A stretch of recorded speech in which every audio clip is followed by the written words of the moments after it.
वसुदेव सुतं देवं कंसचाणूरमर्दनं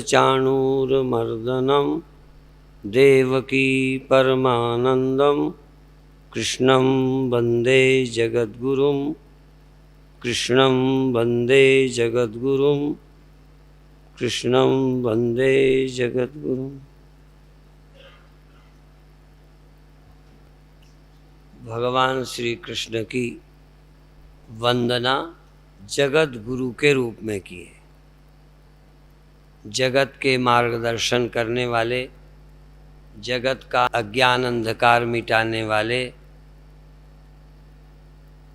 यद्यपि राक्षसों के वध करने वाले कंस चाणूर मर्दनम, सही सही समझने वाले बहुत कम लोग धरती पर हुए हैं। कुछ लोग साधु होते हैं, कुछ लोग संसारी होते हैं, पर साधु होते हुए संसार के काम करना या संसार के काम करते हुए साधु रहना, ये बहुत कम लोगों में देखा जाता है। कुछ लोग अपने कल्याण के लिए जगत को छोड़ देते हैं, यद्यपि उनकी संख्या बहुत कम है। लोग नरक में रह लेते हैं, छोड़ नहीं पाते, पर फिर भी कुछ लोगों ने साहस किया, अपने कल्याण के लिए घर छोड़ देते हैं। वो भी एक अंतिम स्वार्थ है, अंतिम स्वार्थ, सबसे उच्च कोटि का स्वार्थ है। आत्मार्थम पृथ्वीम त्यजेत, अपने उद्धार के लिए पृथ्वी छोड़नी पड़े तो छोड़ देना चाहिए, लेकिन ये भी अंतिम स्वार्थ है। पर भगवान का संदेश ये है कि आप मुक्त हो, पहले मुक्त होकर जहाँ रहो मुक्त हो। मुक्त पुरुष कहाँ रहे? हम लोग तीर्थ में रहें, अच्छी बात है। हम तीर्थ यात्रा करें, अच्छी बात है। हम तीर्थ में जाके सुधरेंगे, पर जो मुक्त हो गए हैं वो तीर्थ में क्यों जाएंगे? कल्पना करो कि आखिर उनको तीर्थ की क्या जरूरत? वो तो जहां रहेंगे वहां ही तीर्थ हो जाएगा। तीर्थ में संसारी जाते हैं, मुक्त पुरुष किसी तीर्थ में नहीं जाते, पर जहां जाते हैं, जहां उनके चरण पड़ते हैं, जहां वो बैठ जाते हैं, वहीं तीर्थ बन जाते हैं। इसीलिए ये भी कहा है, तीर्थी कुर्वन्ति तीर्थानि। जो तीर्थी अर्थात पुण्य पुरुष, महान पुरुष होते हैं, वो तीर्थ बनाते हैं। इसी तरह से हमारे लिए चुनाव है कि हम एकादशी को मरें कि फला महीने में मरें तो हमारा उद्धार होगा। जो मुक्त पुरुष हैं वो किसी दिन शरीर छोड़ दें। हमारे लिए है कि हमारा शरीर किसी तीर्थ में छूटे, नहीं तो तीर्थ में हमारे फूल ही पहुंचा दिए जाएं, हमारा शव ही तीर्थ चला जाए, जिससे हम तर जाएंगे।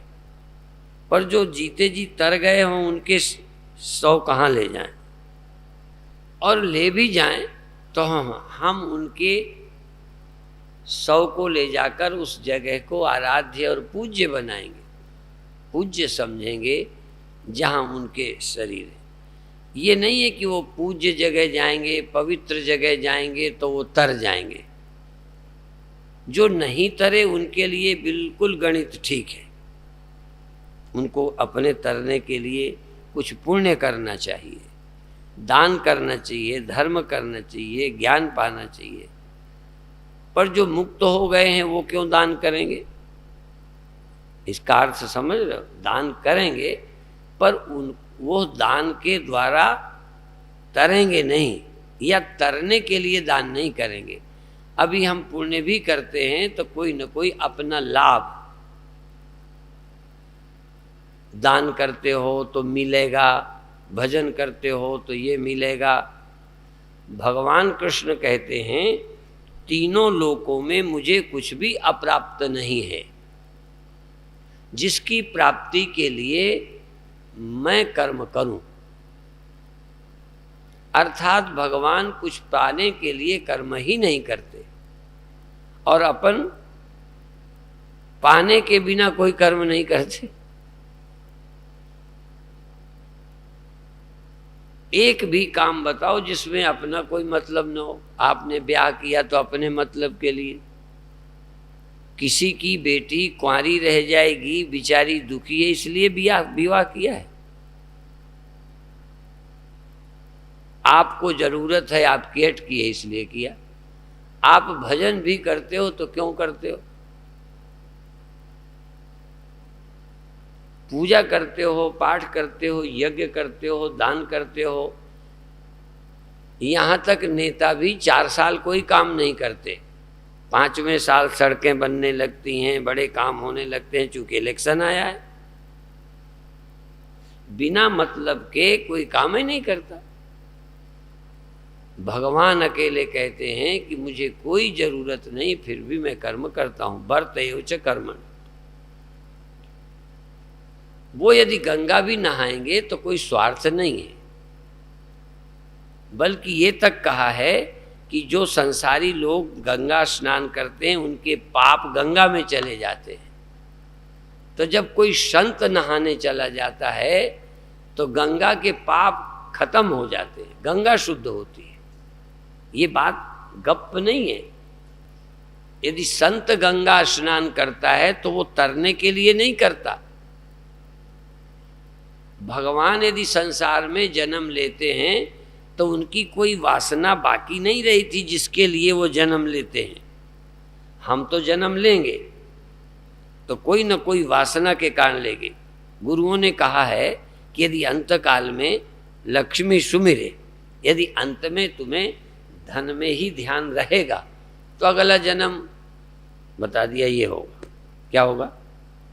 सांप सूप होंगे, रखाएंगे, आजकल बैंक के मैनेजर बन जाएंगे। अंतकाल में यदि लक्ष्मी, अंतकाल में स्त्री सुमिरे, अंतकाल में पुत्र को याद करते करते मरेंगे तो अगले जन्म में कह दिया सुअर बनेंगे। क्योंकि बच्चे के लिए तरसते थे। सबसे ज़्यादा बच्चे फिलहाल उन्हीं के होते हैं। तुम्हारे जिंदगी भर में जितने होंगे उतने सुअरिया के एक ही बार में हो जाएंगे। बहुत बच्चों की भूख होगी तो भगवान कहेंगे ले बच्चे ले खूब जा। यहां बताने का प्रयोजन है हमारा जन्म किसी वासना के लिए हुआ, पर भगवान जब जन्म लेते हैं तो अपनी कोई वासना के कारण नहीं आते, बल्कि हमारे उद्धार के लिए, कल्याण के लिए, तारने के लिए आते हैं। कुछ लेने नहीं आते, देने आते हैं। आम लोग तो कहीं जाएंगे तो वहाँ भी आशा करेंगे, किसी की ब्याह शादी में भी जाएंगे तो सम्मान की भूख है। यदि कुर्सी ना मिले तो वहाँ से लौट आते हैं, कहते हैं अब हम उसके यहाँ कभी ना जाएंगे। वहाँ भी इज्जत लेने आए। कहीं भी तो देखो कि तुमने किसी बिना स्वार्थ के, जहाँ चाहिए कुछ नहीं था, सिर्फ उसके लिए कुछ करना था और उसके बदले में उससे थैंक यू भी नहीं चाहिए। विदेश में और कुछ हो चाहे ना हो, ये बहुत आसान है, थैंक यू। इतना भी यदि कुछ दे दो, उठा दो, तुरंत धन्यवाद देते हैं। हमारे यहाँ के लोग तो इसमें भी कंजूस हैं। हमारा कोई काम कर दे, हम बदले में धन्यवाद भी नहीं दें। कभी देखें कि क्या हम भी किसी को कुछ देने को तैयार हैं? हाँ, ये जरूर है कभी कभी सामने वाला हाथ जोड़ता है तो अपन भी जोड़ लेते हैं, वो भी बहुत कम लोग। नहीं तो वो जोड़ता रहे, लगता है हम क्यों जोड़ें, हम तो पूज्य हैं, वो हमको हाथ जोड़े। और उससे ऊंची बात है कि उसने नहीं जोड़ा, तब भी हमने उसके हाथ जोड़ लिए, नमस्कार कर लिया। कोई भी अभिवादन कहा, सत श्री अकाल कहा, राम राम कहा, शिवोहम कहा, नमस्ते कहा। हमारा आग्रह इस बात पे नहीं कि क्या कहा, पर यदि कुछ कहा इसका मतलब सामने वाले को तुमने प्यार किया, सम्मान किया, आदर किया। सत श्री अकाल बोलना भी सामने वाले से पहले मैं बोलूं, ये मेरी एक श्रद्धा है। दूसरे की भी है, चलो बोलने पर बोल दे, बोलने पर ना बोले, और हम ना बोले फिर बोले तो कहना ही क्या है। कई लोग तो कहते हमने तो 2 बार नमस्ते की, अब आइंदा को हम करेंगे ही नहीं। उसने जवाब नहीं दिया, माने हम नमस्ते भी तब करेंगे जब नमस्ते का जवाब हमें मिले। हम दान धर्म भी करेंगे जब सामने वाला कम से कम हमारे दिए का एहसान माने। तब भी हमारा ध्यान जिसको देते हैं उस पर है, उस पर नजर ही नहीं है भगवान पर कि हमें धन्यवाद देगा या आशीर्वाद देगा या कृपा करेगा। हमने तो दिया, भगवान जाने। हम सामने वाले से आशा ही नहीं करते। पहले के लोग व्यक्ति को नहीं देते थे, भगवान उनकी नज़र में था कि हमने जो कुछ बना टूटा फूटा काम सेवा कर दी, वैसे भी ये भगवान ने करा ली है, तो मैं इससे क्यों आशा करूं।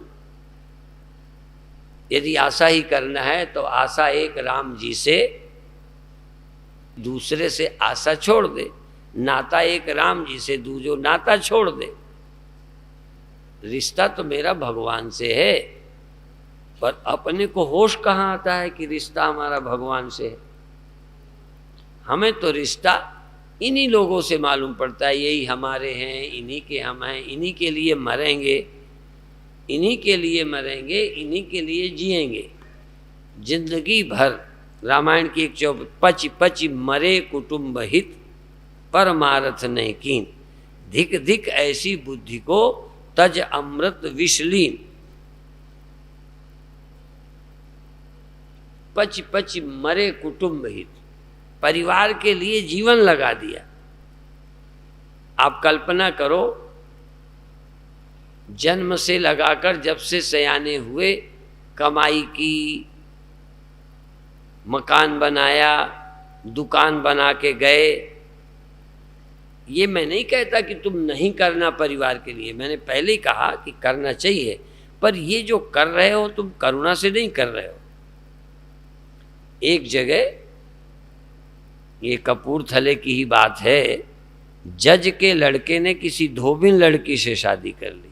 और जानते हो हम यूपी के लोग हैं, उधर के लोग जाति ज़्यादा मानते। तो लड़के की माँ हमसे दुखी होकर कहने लगी कि हमारे लड़के ने धोबिन लड़की से शादी की है, हम कहीं मुंह दिखाने लायक नहीं रहे। ऐसा उनका था। और धोबिन लड़की से जज का लड़का जब प्यार करता था तो उसने हाथ नहीं लगाने दिया। उसने कहा शादी करना है तो छुओ, नहीं शादी नहीं करना तो ये मौज मस्ती लो और मैं ऐसे ही पड़ी रहूं। कई लोग समझदार होते हैं, कई लोग अपनी जिंदगी खराब करते हैं और जीवन साथी भी नहीं मिलता। उन्होंने कहा ऐसे नहीं, फिर उसने शादी कर ली। ये बात मैंने हिसार में किसी को बताई। उन्होंने कहा स्वामी जी आप जाति को मानते हो। एक लड़के ने शादी की, लड़की का भला हो गया, अच्छे परिवार में चली गई। मैंने कहा बहुत अच्छी बात, इससे मैं सहमत हूँ, लेकिन वो किसी गरीब लड़की के भले के लिए शादी की है कि वासना में, सुंदरता में फंस गया। तुम भी बड़े परोपकार करते हो। जैसे वो जज के लड़के ने एक हरिजन परिवार की लड़की का भला कर दिया, उद्धार कर दिया, सारी दुनिया उद्धार में लगी पड़ी। बहुत हमें ऐसी कहानियां मालूम है। कई बार तो लोग लड़कियों के भले के लिए कॉलेज तक खोलते हैं, बड़ी बड़ी संस्थाएं बनाते हैं जिससे संपर्क बढ़ जाए और हम अपनी वासना की पूर्ति कर सकें। जितना ही बड़ा आदमी होता है वो वासना की पूर्ति के तरीके बड़े विचित्र रचता है। तो मैंने कहा कि भले के लिए तो हम किसी गरीब लड़की का भला नहीं कर सकते। माता पिता गिड़गिड़ाते हैं कि हम इससे ज़्यादा देने लायक नहीं हैं। तो दहेज होता तो लड़का शादी को तैयार था, दहेज नहीं देते लंबा तो लड़का अभी नौकरी में लगेगा तब शादी करेगा, अभी नहीं करना, बहाना ही है। सच तो ये है कि कुछ लेना चाहते थे और पूर्ति नहीं हो रही। विषय ये है कि तुम सुबह से शाम तक कौन सा काम किया है जिसमें निजी जरा स्वार्थ न हो। आजकल तो प्रवचन और कथा भी करते हैं, शब्द और कीर्तन भी गाते हैं, तो भी पहले तय करते हैं। एक जगह एक बड़े ऊंचे महात्मा बोल रहे थे, दहेज का खंडन कर रहे थे। मुझे रहा नहीं गया, उनके सामने ही फिर मैंने प्रवचन किया, नाम नहीं लिया। मैंने कहा लोग खंडन करते हैं कि दहेज नहीं लेना चाहिए, ये कथाकार जब दहेज लेते हैं, भाई लड़की वाले तो श्रद्धा से सदा से देते आए हैं। जब सीता का विवाह हुआ है तब भी दिया था, लेकिन दशरथ के परिवार ने जो जनक से शादी में मिला था सब बांट दिया। इस तरह से हम जीवन में दे क्या रहे हैं? वैसे तो कराने वाला देने वाला भगवान है, इतनी ऊंची बुद्धि है तो कहना ही क्या है। परंतु यदि देने वाले भी हो तो कम से कम स्वार्थ रहित होकर दो। हम देने वाले नहीं हैं, हम करता नहीं हैं, फिर भी दान हो रहा है, ये तो उच्च कोटि के लोग हैं। मध्यम कोटि के हैं जो देते हैं पर निस्वार्थ देते हैं। देने वाले तो हैं हम, पर स्वार्थ कोई नहीं है। करता तो हैं हम, पर कोई स्वार्थ नहीं है। और हम करता ही नहीं है, ये तो ज्ञानी की बात है। और करता है पर मतलब के लिए करते हैं, ये सब निकृष्ट लोग हैं। और मतलब भी है तब भी करना नहीं चाहते, दूसरे का किया ले लेना चाहते। ऐसे भी लोग हैं कि जो करना नहीं चाहते पर अमीर बनना चाहते। बड़े बनने की भूख है पर बड़े काम नहीं करते, काम खोटे करते हैं। तो जिंदगी क्या है? कर्म से हम कुछ ना बने, हम बनने के लिए कर्म ही ना करें। कमाई धनी होने के लिए नहीं है। यहाँ तक पुण्य हमारे अगला जन्म सुधारने के लिए नहीं है। हम अगले जन्म की इच्छा नहीं करते, फिर भी पुण्य करते हैं। और हम ध्यान इसलिए नहीं करते, प्रभु का स्मरण इसलिए नहीं करते कि मुक्त हो जाएं। हम मुक्त होते हुए भगवान का सहज स्मरण होता है।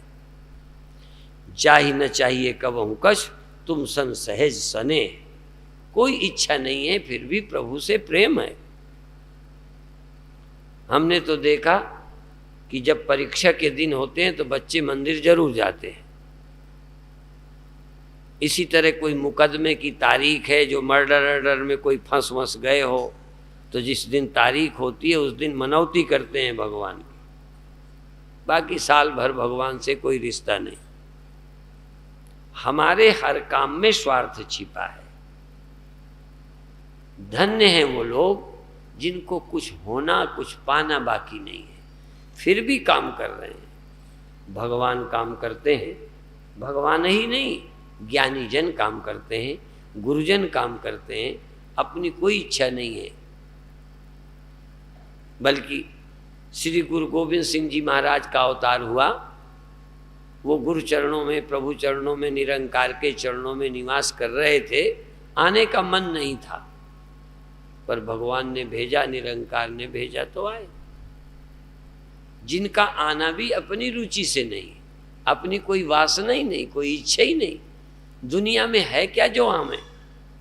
कई लोगों को दुनिया में इस जन्म में पूरा नहीं मिल पाया तो अभी कसर रही, फिर आएंगे। फिर भी सारी वासनाओं की पूर्ति करते रहे, फिर भी अधूरे मरे।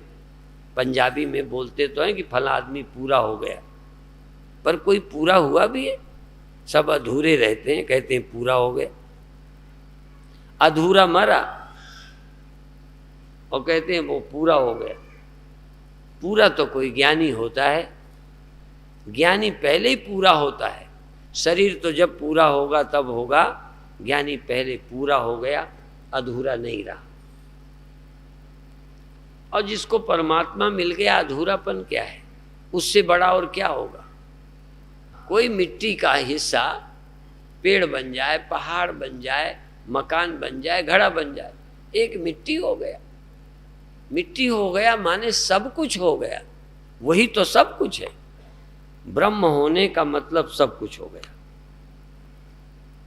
ब्रह्म होना माने केवल ब्रह्म होना नहीं है। जो ब्रह्म हो गया, ब्रह्म को पा गया, असल में सब कुछ हो गया, कुछ होना बाकी नहीं रह गया, इतना कुछ हो गया। इसलिए अब ब्रह्म ज्ञानी आप परमेश्वर। आप धनी होना जानते हो, धनी होने का थोड़ा थोड़ा लाभ समझते हो, ब्रह्म होने का अंदाजा ही नहीं है। इसलिए तुमसे कोई पूछे धनी बनने में और ब्रह्म होने में चुनाव करना हो, तो मेरा ख्याल है सारे नंगल के लोग धनी होने की बात कहेंगे, ब्रह्म होने कहेंगे आप ब्रह्म हो जाओ, धनी हम हो जाए।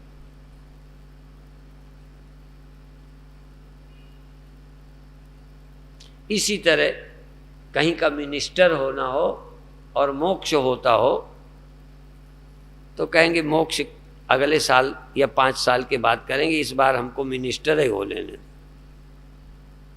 कितनी लगन है, जैसी नियत हराम पर ऐसी हरि पर होए, चले जाओ बैकुंठ को बाह न पकड़े को। जैसी लगन इन चीजों में है, ऐसी भगवान में लगन नहीं है। निरंकार में नहीं है, निर्विकार में नहीं है। अभी आप सुन रहे थे अव्यक्तादीनि भूतानि व्यक्त मध्यानि भारत। ये सभी जगत, ये जो दिखाई पड़ने वाला जगत है, एक समय अदृश्य था, अव्यक्त था। जैसे अभी आप व्यक्त हो, सुन रहे हो, देख रहे हो, जान रहे हो, नींद में तुम अव्यक्त हो जाओगे, तुम्हारा देखना सुनना गायब, अव्यक्त। तो जैसे नींद में अव्यक्त हो जाते हो, जागते ही व्यक्त हो गए। जैसे बीज में वृक्ष छिपा रहता है, जब अंकुर आए वृक्ष हो गया, तो प्रकट हो गया। तो जैसे वृक्ष प्रकट हो जाता है, ऐसे ही हमारी जागृत अवस्था प्रकट हो जाती, नींद में अव्यक्त हो गए। इसी तरह अभी हम व्यक्त हैं, मृत्यु में अव्यक्त हो जाएंगे। परमात्मा तो अनादि अनंत है, वो अनादि काल से था, है और रहेगा। वो व्यक्त अव्यक्त तो उस तरह से नहीं है, जगत ही व्यक्त और अव्यक्त होता है। हाँ, ये जरूर कह सकते हो कि परमात्मा भी अनादि काल से अव्यक्त हैं, पर समय समय पर युग युग में व्यक्त होते हैं। संसार तो व्यक्त अव्यक्त होता रहता है, भगवान रोज व्यक्त नहीं होते। कभी कभी जब संसार पर संकट आता है, यदा यदा ही धर्मस्य ग्लानिर्भवति भारत अभ्युत्थानम धर्मस्य तदात्मानं सृजाम्यहम् परित्राणाय साधूनां विनाशाय च दुष्कृतां धर्म संस्थापनार्थाय संभवामि युगे युगे। सारी तो भगवान युगों युगों में प्रकट होते हैं। भय प्रकट कृपाला दीन दयाला कौशल्या हितकारी, वो प्रकट हो गए जगत का उद्धार करने के लिए। गुरु आए जगत का उद्धार करने के लिए, कुछ उद्धार करने आए, हमारे जैसे उद्धार करने तो नहीं आए। बिल्कुल सच है, हम तो अपने उद्धार के लिए आए, पर अपना काम निपट गया तो जितना समय बच गया औरों के में लगाए देते। हम आए नहीं तुम्हारे लिए, हम तुम्हारे उद्धार को इस बार नहीं जन्मे, आगे जन्म हो जाए तो भले तुम्हारे उद्धार के लिए आए। यह जन्म तो हमारा अपने कल्याण के लिए हुआ है। लगे रहे तो थोड़ा बहुत समझ आया, मान भी लें कि हमारा उद्धार हो गया, मान भी लें हमें संतोष हो गया, हमने सत्य को जाना, रियलाइज किया, ब्रह्म प्राप्ति हो गई, समाधि हो गई, अपना काम बन गया। तो अब क्या करें? बैठे बैठे मक्खी मारेंगे क्या? और बैठे बैठे क्या मिल जाएगा? मान लो करने से नहीं मिलेगा। हम रोज लोगों को बताते हैं कि यदि करने से हमें अब कुछ नहीं लेना है, कुछ बड़ा नहीं बनना, कुछ पाना नहीं है, कुछ नाम नहीं कमाना है, वाहवाही नहीं लूटना है, यदि कोई काम बाकी नहीं रहा, तो यदि काम करने से कुछ मुझे मिलना नहीं है, तो ना करने से क्या मिल जाने वाला है? मानवी में कई लोग कहते हैं क्यों काम करें, तो हमने कहा क्यों ना करें, घाटा क्या है? यदि कर्म करने से फायदा नहीं है तो काम छोड़ दें, तो न करने का फायदा बताओ मुझे। न करने से क्या फायदा है? हाँ भाई, कर करके थक गए हो तो कम काम करो, पर बैठे बैठे नहीं थक जाओगे क्या? यदि तुम्हारा काम हम करने की ठेका ले लेते हैं, तुम्हारा काम हम करें, नौकर बढ़ा दिए जाएं, तो तुम बैठे रहोगे, लेटे रहोगे दिन भर, कुछ करोगे तो नहीं। यदि तुम कहो तो हम कोशिश करें कि तुम्हारा काम करने की व्यवस्था करा दें, तुम सिर्फ लेटे ही रहो। ये महाराज विश्राम करना भी थकान पैदा कर देगा। इसलिए ज्ञानी का ना तो कर्म छोड़ना लक्ष्य है, ना कर्म करना। कर्म वो करे जिसे कुछ पाना हो, ज्ञानी को कुछ पाना नहीं। कर्म वो छोड़े जिसके लिए कर्म बंधन हो, ज्ञानी के लिए कर्म बंधन नहीं है। न माम कर्माणि लिम्पन्ति न मे कर्म फले स्पृहा। भगवान कृष्ण कहते हैं मुझे कर्म नहीं बांधते, कर्म मुझे चिपकते नहीं। इसीलिए तो ब्रह्म ज्ञानी सदा निर्लेप, जैसे जल में कमल अलेप। ब्रह्म ज्ञानी को कर्म नहीं बांधते, कर्म नहीं चिपटते हैं, लिप्त नहीं होते। जैसे बर्तनों का नाम कुछ अलेप वाले हैं क्या? हो हैं निर्लेप। निर्लेप वाले बर्तन भी चले, जिनमें बनाओ ना हो कुछ चिपकता ही नहीं। तो जब बर्तन निर्लेप हो सकते हैं तो ब्रह्म ज्ञानी क्यों नहीं हो सकता? तो ब्रह्म ज्ञानी को कोई चीज चिपकती नहीं। हम कोई बुरा काम करें तो चिपक जाए, सुख किसी से मिल जाए तो चिपक जाए, छोड़ा नहीं जाता। थोड़े दिन परिवार में रह लें तो उसको छोड़ा नहीं जाता। किसी आश्रम के महंत ही बन जाएं तो हटने को तैयार नहीं है, चेला चाहे मरवाना पड़े। चेलों को मरवा देंगे, गुरुजी नहीं हटना चाहते। और चेले भी कम नहीं है कि अच्छा बाबा जी तो हम तुम्ही को निपटाएंगे, पर बनना हम ही को मानते। ऐसा चस्का लगा होता है। लेकिन ब्रह्म ज्ञानी अलेप है। तो देखो, ब्रह्म ज्ञानी न करता है न छोड़ता है, वहां करता ही नहीं है, करने वाला परमात्मा है। और इसीलिए गुरुओं ने कहा जो ये समझता है मैं करता हूं, मैं करता हूं, ये सोचना ही गुनाह है। ये बात कहीं समझो कि करता भी आप नहीं हो। हुक्मे अंदर सब है, बाहर हुक्म ना कोई। हुक्म के बाहर कोई नहीं है। ब्रह्मा विष्णु महेश राम कृष्ण मैं तुम ये वो, उसके हुक्म के बाहर। गुरु महाराज भी उनके हुक्म से आए।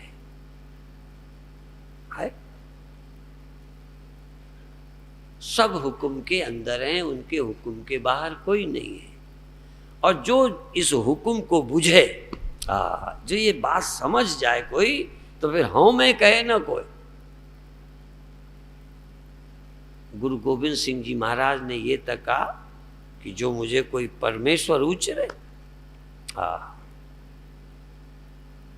मुझे कोई परमेश्वर नहीं कहे, मैं तो उनका दास हूं, भेजा हुआ हूं, उनके हुक्म से आया हूं।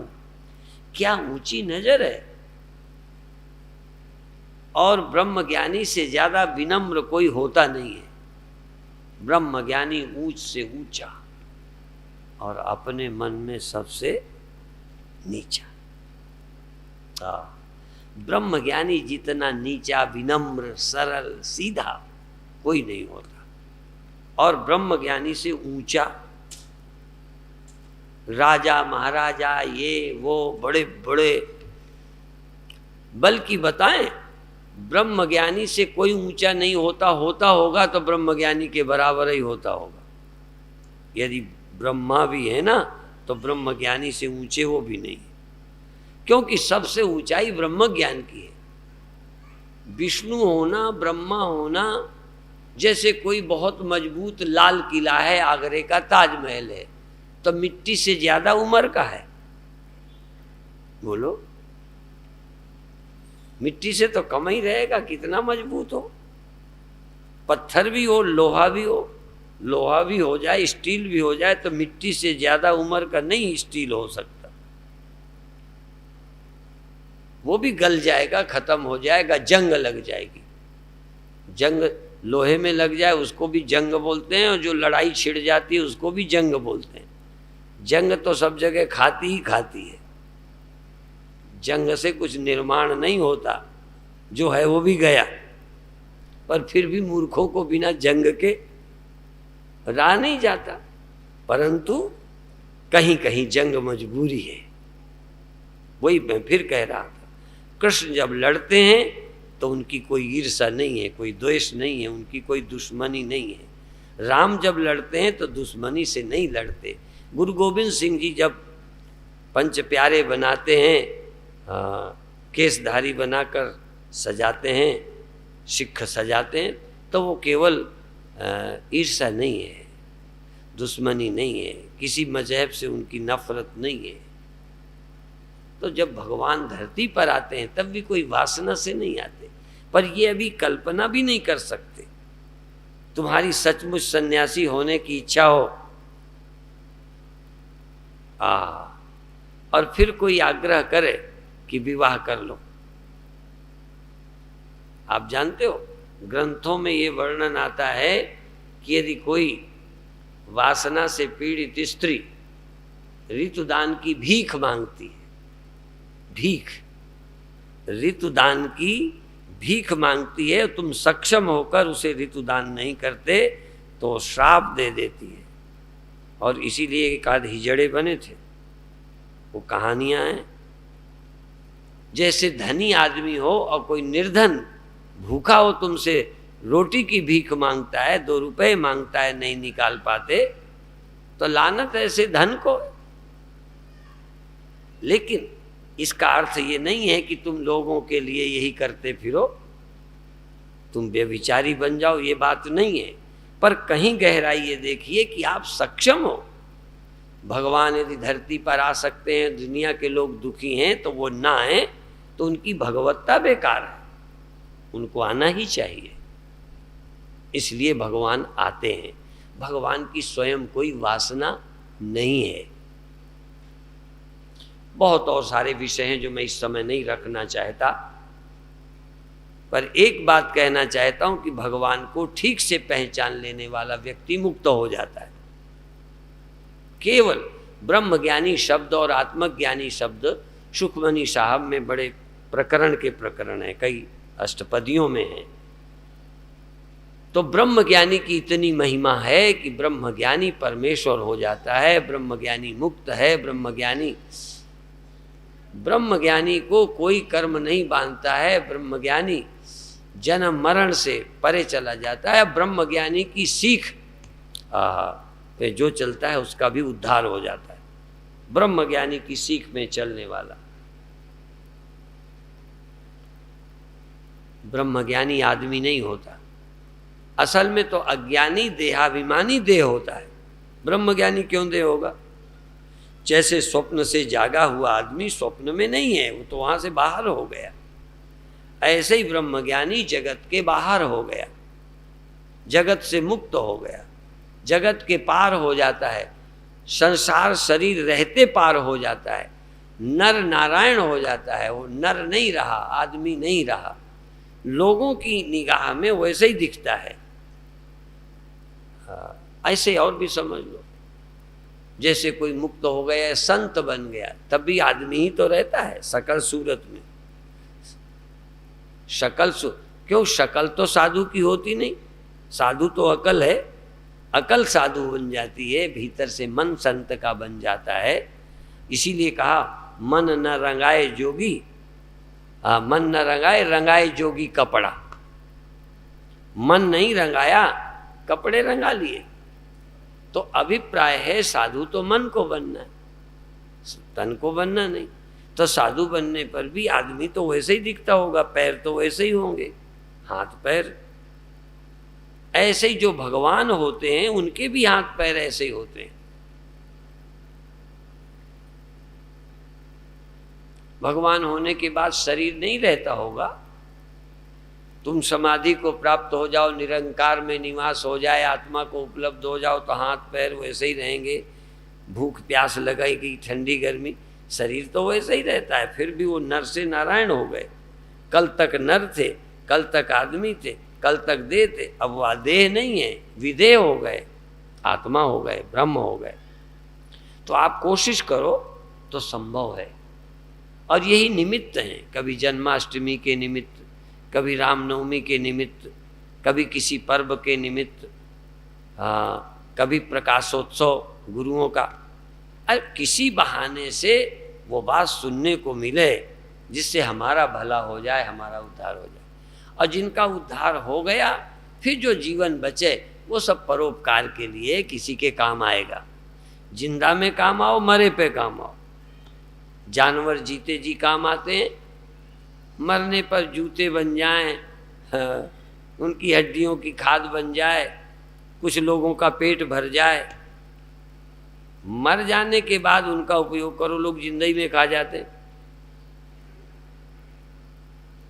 परंतु देखो, गंगा न पिए कभी अपना जल, वृक्ष न खावे कभी अपने फल, ये सब दूसरे के काम आते हैं।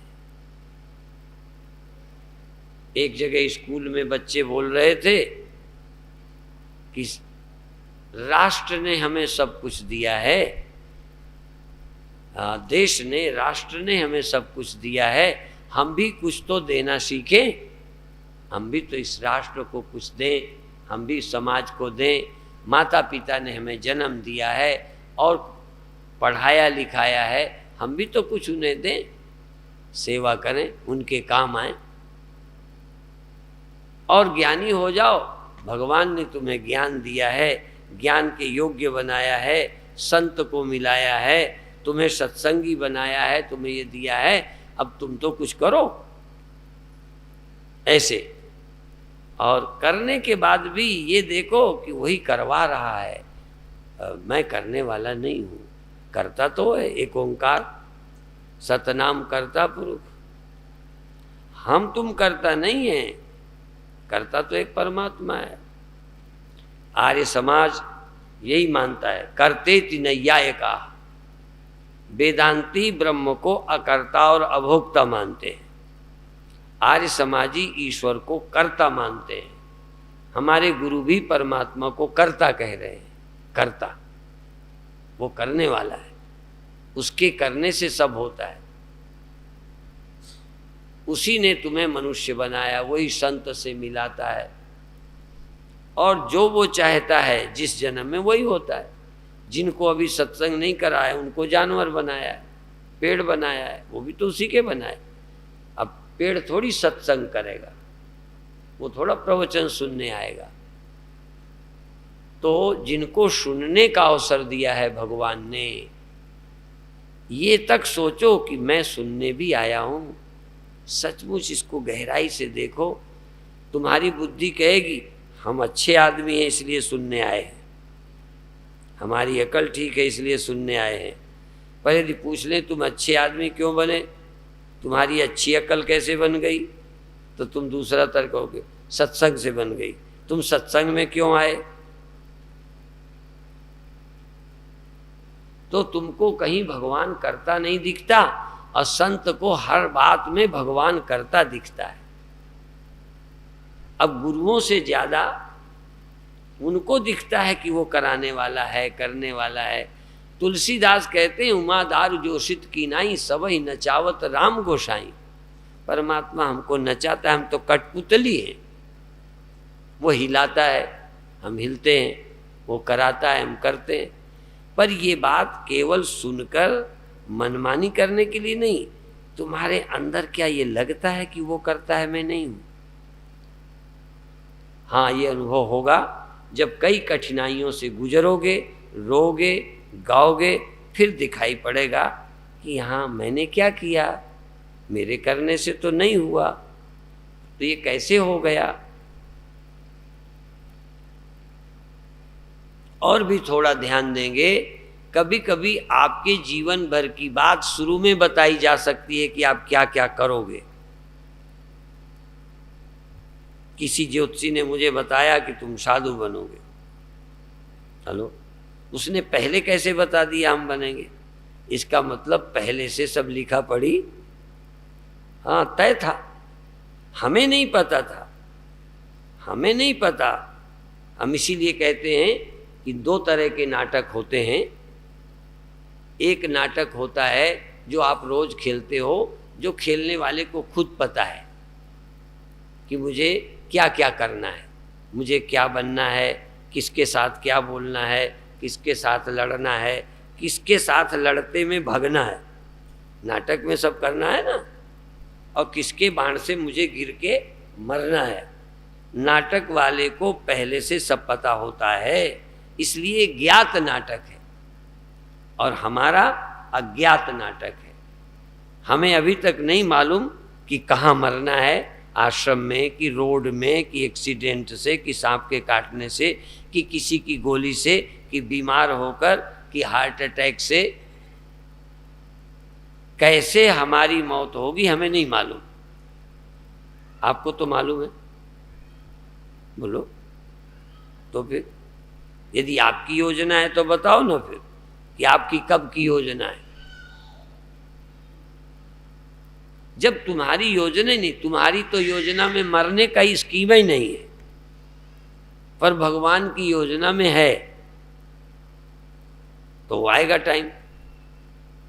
तो उनकी योजना है, हमें तो ये भी पता नहीं, इसलिए हम अज्ञात नाटक कर रहे हैं। ये जो नाटक दुनिया में है ज्ञात नाटक है, करने वाले को पता होता है। ये अज्ञात नाटक है, होता जाएगा बस, और जिस दिन वो वाला होगा आखिरी वाला, वो हो जाएगा। अपन तैयार रहें। हमको नहीं पता कि किस दिन मरने का है, किस दिन विवाह का है, किस दिन लड़का होने का है, किस दिन पत्नी से झगड़ा होएगा, अपने को नहीं पता, पर नाटक होता जाएगा। पर तुम उसे नाटक समझोगे कि नहीं, ये मामला खतरनाक है, ये बड़ा पेचीदा है। नाटक को नाटक समझोगे कि या नहीं समझोगे, ये बस भगवान की कृपा हो तो समझ में आ जाए। और भगवान की कृपा होगी, अकाल पुरुष की कृपा होगी तो समझ आएगा, नहीं खूब सिरमारी करते रहो, नहीं समझना। इसीलिए क्योंकि तुम्हारे हाथ में नहीं है, और यदि वो भेज रहे हैं तुम्हें समझ में आता है, उन्होंने भेजा है तो निश्चित समझ में आ रहा है। अब भेजा है इतना ही समझ में आ जाए तो समझ गए, इतना ही समझ में आ जाए कि उनके भेजे आए हैं, उन्होंने जन्म दिया है, उन्होंने ये परिस्थिति पैदा की है, इसमें मेरा कोई हाथ नहीं, कोई पुरुषार्थ नहीं है। ये लगे तब तो आधा काम तो इतने में ही बन गया। जब वही कराने वाले हैं, ये कहीं गहरे में लगता है तो आदमी मुक्त हो जाता है। फिर साक्षी समझना, दृष्टा समझना, आत्मा समझना आसान हो जाता है। हम देह और इंद्रियों में तादाद में करके यही बन के बैठे हैं, और इसीलिए अपने को कर्ता मानते हैं, भोक्ता मानते हैं, मरने वाला मानते हैं, जन्मने वाले मानते हैं, देह मानते हैं, फिर ये मेरे हैं मानते हैं। यही तो अनादि काल का स्वप्न है जिसमें हम फंसे हुए हैं। इस स्वप्न से छुट्टी हो जाए, इस स्वप्न से हम मुक्त हो जाएं, यह स्वप्न लगने लग जाए, यही मुक्त होना है। देखो, स्वप्न जानना, स्वप्न कभी भी स्वप्न में स्वप्न नहीं लगता। यदि स्वप्न लग गया तो समझो जाग गए।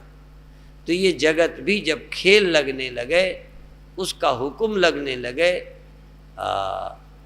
ये खेल तुमको स्वप्न लगने लगे कि स्वप्न है, मैं सत्य, आत्मा सत्य, चेतन सत्य, ये सब स्वप्न, मैं तू ये वो। स्वप्ने में केवल एक ही स्वप्न नहीं होता, स्वप्ने में मैं भी, तुम भी, ये वो भी, जितने हैं एक दूसरे, ये सब स्वप्न होते हैं। केवल एक वहाँ सत्य होता है, पर वो मालूम नहीं पड़ता, स्वप्न में नहीं मालूम पड़ता।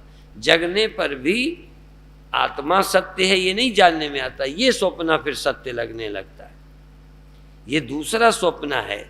एक वो है जो स्वप्न जागने पर सत्य लगा, वो स्वप्न झूठा लगा, ये सच्चा लगा। लेकिन ये भी कभी स्वप्न लगेगा क्या? क्या अभी और जागना बाकी है? यदि और जागना बाकी नहीं है तो फिर हमको ये गुरु संत नहीं कहते तुम सोए हुए हो, मोह निशा सब सोव निहारा, देख ही स्वप्न अनेक प्रकारा, यही जग जामिनी जागही जोगी, परमार्थी प्रपंच वियोगी, जो स्वप्ना और पेखना ऐसे जग को जान। क्यों कहा? इसका मतलब एक स्वप्ने से अभी हम जागे हैं, एक स्वप्ने से जागना और बाकी है। जिस दिन इस स्वप्ने से जाग जाएंगे तो जागेंगे कब? सत्य मिल जाए, उससे उच्चतर सत्य, स्वप्न से ऊंचा सत्य मिला तो स्वप्ने झूठे हो गए। इस जगत के ये नंबर 2 का सत्य, नंबर 1 का सत्य मिल जाए, सुप्रीम ट्रूथ जिसे कल कहा था, परम सत्य जिसे कहा था, जिसको हम रियल सत्य, रियल ट्रूथ कहते हैं, सचमुच परम सत्य, उच्चतम सत्य, जिससे ऊंचा कोई सत्य नहीं है। सत्य सत्य सत्य सत्य, सापेक्षिक सत्य, आपेक्षिक सत्य, निरपेक्ष सत्य, जिसके आगे कोई फिर उससे बड़ा सत्य नहीं हो सकता। जरा ख्याल करें, उसके ऊपर सत्य से फिर बड़ा सत्य क्या होगा? अच्छा, 101% सच होता है? बोलो। अभी 100% सच होगा। जैसे प्योर सोना जिसमें कोई मिलावट नहीं, तो 100% हुआ ना। अब 101% फिर सोना होगा कि खोट होगी? यदि 101% सोना है तो झूठ बात है। पूरा पूरा सोना तो होता है, यदि ज्यादा हो जाएगा तो फिर वो झूठा ही होगा। इसलिए परम सत्य, पूर्ण सत्य का मतलब है अब उससे बड़ा कोई सत्य नहीं होता। इसलिए आत्मा से, ब्रह्म से बड़ा कोई सत्य नहीं है। वही है जो अकाल पुरुष है, उसी का काल नहीं होता, उसे काल नहीं खाता। जिसको काल नहीं खाता उसको खोजो, कहाँ रहता है वो? इंद्रियों को काल खाता है, शरीर को काल खाता है, जागृत अवस्था को काल खाता है, स्वप्नावस्था को काल खाता है, नींद को भी काल खाता है। ये समय इनको खत्म करता है। काल माने छोटे जब हम थे तो हमको काल का अर्थ होता था जैसे कोई मगर होता है, सांप होता है, खा जाता है। अभी भी आम गांव के लोग काल माने समय अर्थ नहीं करते, वो काल समझते हैं जो खा जाता है। लेकिन काल माने समय, समय किसी को नहीं छोड़ता। और अकाल पुरुष का मतलब क्या हुआ? जिसको समय नहीं स्पर्श करता, समय नहीं छेड़ सकता, समय जिसको प्रभावित नहीं करता। समय संसार को प्रभावित करता है, मेरे शरीर को समय प्रभावित कर रहा है। जब मैं नंगल पहले आया था तब मेरे को आपने देखा होगा, तब मेरी दाढ़ी ऐसी ही थी ना, सफेद। बोलो सचमुच, तुम्हें याद नहीं है पहले की? ऐसे ही था। तो हो रहा है सब, समय सबको खत्म कर रहा है, बूढ़ा कर रहा है, स्मृतियों को कमजोर करता है। पहले जितनी स्मृति नहीं है, पहले जितनी ताकत नहीं है। आंखों में भी ऐनक लगाना पड़ता है, दांत तो उखड़ जाए नए लगाने पड़ते हैं। पहले जितना खाया हुआ हजम नहीं होता है। थोड़े जो बूढ़े हैं बताएं, पहले फुल कर लेते थे टंकी को तो कम होना शुरू हो जाता था, खाने के बाद ही घटना शुरू। अब यदि थोड़ा कम भी खाते हैं तो खाने के बाद थोड़ी देर बढ़ता है, उस समय लगता है ज्यादा नहीं है, फिर लगता है ज्यादा हो गया, फिर एक दिन तक पछताते भी हैं, लूज मोशन हो गए लो। ये कोई तो हजम करने की ताकत घट गई। एक समय दवा खाओगे, ऑक्सीजन लगा होगा, दवा पेट में जाके असर नहीं करेगी, दवा का असर नहीं होगा, इतनी ताकत कम हो जाएगी। क्योंकि दवा के खाने के बाद दवा को हजम करके ठीक करने के लिए ताकत तो तुम्हारे पास चाहिए। यदि तुम्हारी अंतड़ी में दवा को भी खाने की ताकत नहीं रही तो दवा क्या असर करेगी। गुर्दे, ये किडनी, फलाने सब कहते हैं फेफड़े काम करने बंद कर रहे हैं, वो हवा ले रहे हैं। मैं अमेरिका में गया तो एक विदेशी महिला सोने के समय भी बगल में, कार में भी बगल में, साथ में गैस सिलेंडर रहता है, नाक में पट्टी और वो चढ़े रहते हैं, उसके बल पर